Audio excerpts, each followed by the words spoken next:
Nossa aula hoje de História, e ela tem como tema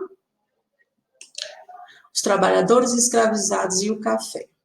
Então, vamos entender. O nosso texto base está na página 279 e 280.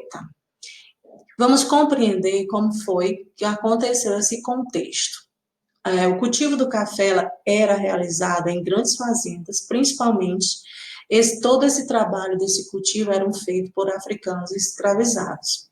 Após uma forte pressão da Inglaterra, em 1850, foi aprovada a Lei Eusébio de Queiroz, que proibia o tráfico de pessoas escravizadas da África para o Brasil.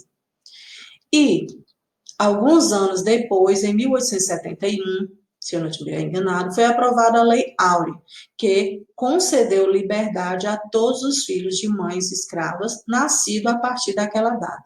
Para continuar utilizando pessoas escravizadas em suas fazendas, os cafeicultores passaram a comprá-los em outras regiões do país, principalmente no Nordeste brasileiro.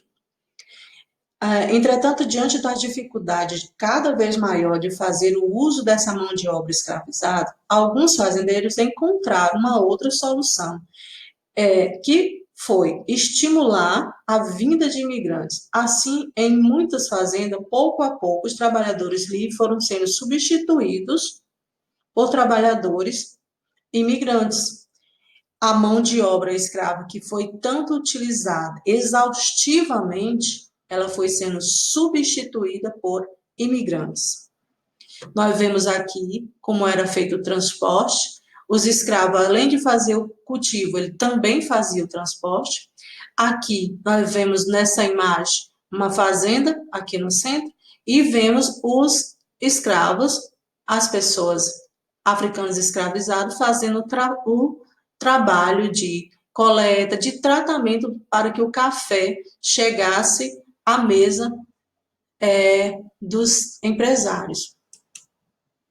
Nós vimos aqui a forma como os castigos eram feitos, e eram muitos, daí a necessidade da Lei Eusébio de Queiroz e da Lei do Ventre Livre. Porém, é importante que possamos entender que mesmo depois da lei que legitimava a abolição dentro desses movimentos, mesmo depois que houve a liberdade, entre aspas, dos africanos escravizados, isso não fez com que a situação vivida por eles mudasse. Vamos conhecer um pouco mais. Desde a aprovação da Lei Eusébio de Queiroz, em 1850, o debate sobre o fim da escravidão tornou-se cada vez mais frequente entre a população brasileira. Ao longo dos anos, pessoas de diversos grupos sociais, como os escritores, advogados, jornalistas e políticos, passaram a defender a abolição da escravidão. Aos poucos, foi se organizando um movimento abolicionista que se uniu à luta dos escravizados.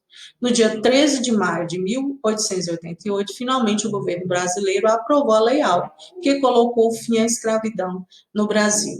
Porém, esses movimentos abolicionistas, eles se organizaram e, por pressão da Inglaterra, a princesa Isabel aprovou a Lei Áurea.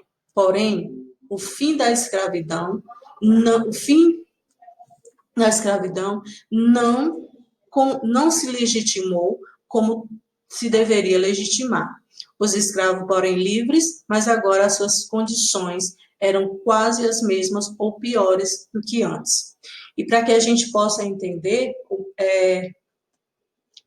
as atitudes, as políticas públicas, desde então, não favoreciam a esse grupo, que eram os africanos escravizados.